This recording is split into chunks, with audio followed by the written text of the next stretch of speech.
A veces el mundo nos pide tanto que terminamos siendo invisibles a nosotros mismos. Hoy no les traigo una historia, sino dos correos que me llegaron. Una de una chica joven que está atrapada en su propio éxito y otra historia, otro correo de un hombre que después de 20 años de carrera se dio cuenta de que su nombre ya no le pertenecía. Hoy vamos a hablar de la saturación de identidad, ese punto donde la máscara pesa tanto que ya no te deja respirar.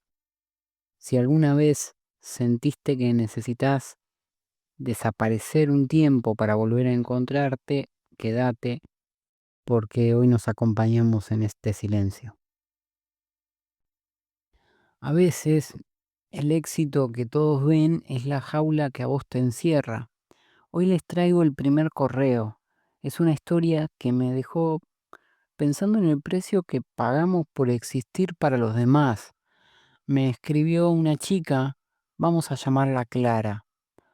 Ella es joven, 26 años, y tiene todo lo que debería, entre comillas, tener. Un buen trabajo, tiene amigos, una vida que en fotos se ve perfecta. Pero el otro día, Clara se rompió. No de tristeza, sino de cansancio. Un cansancio existencial de esos que te hacen querer borrar tu nombre de todos lados y volver a ser por un rato absolutamente nadie. Escuchen esta historia. El correo comienza así.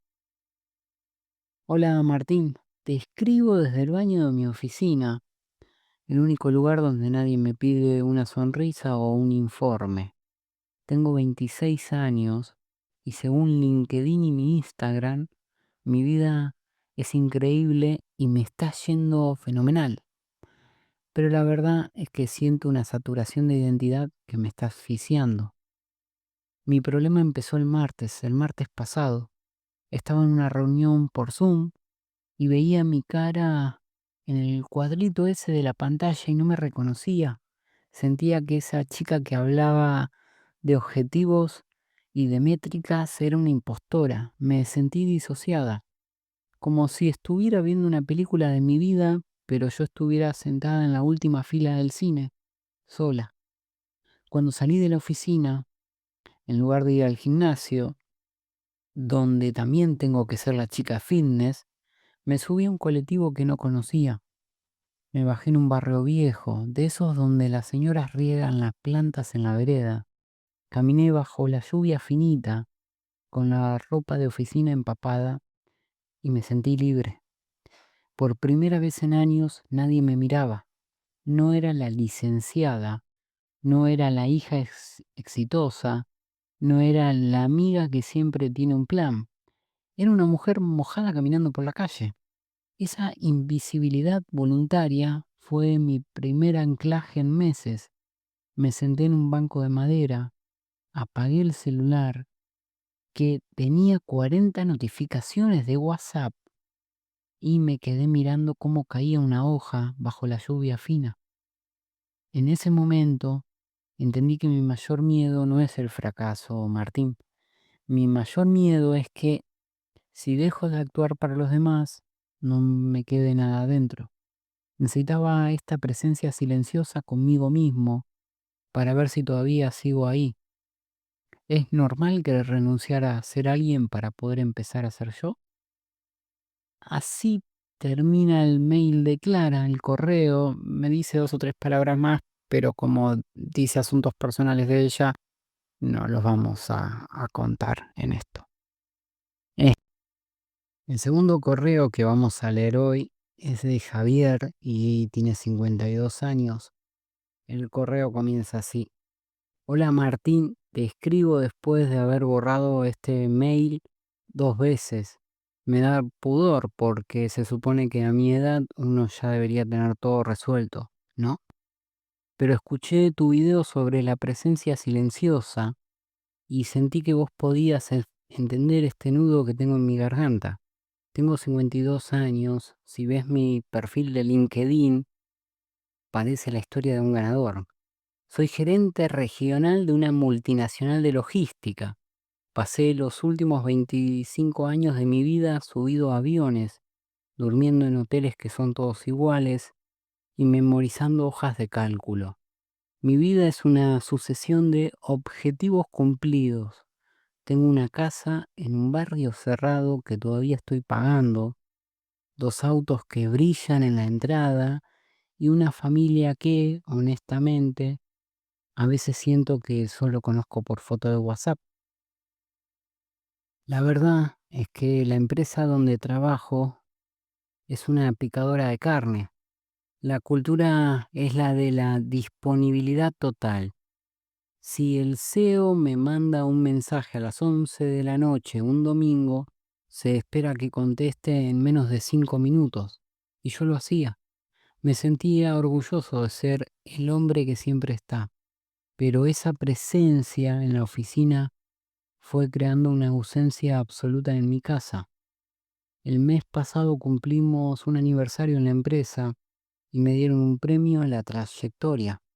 Hicieron un evento en un hotel de lujo en Puerto Madero. Estaban todos, mis jefes, mis colegas, incluso mi esposa, que se puso un vestido nuevo para la ocasión.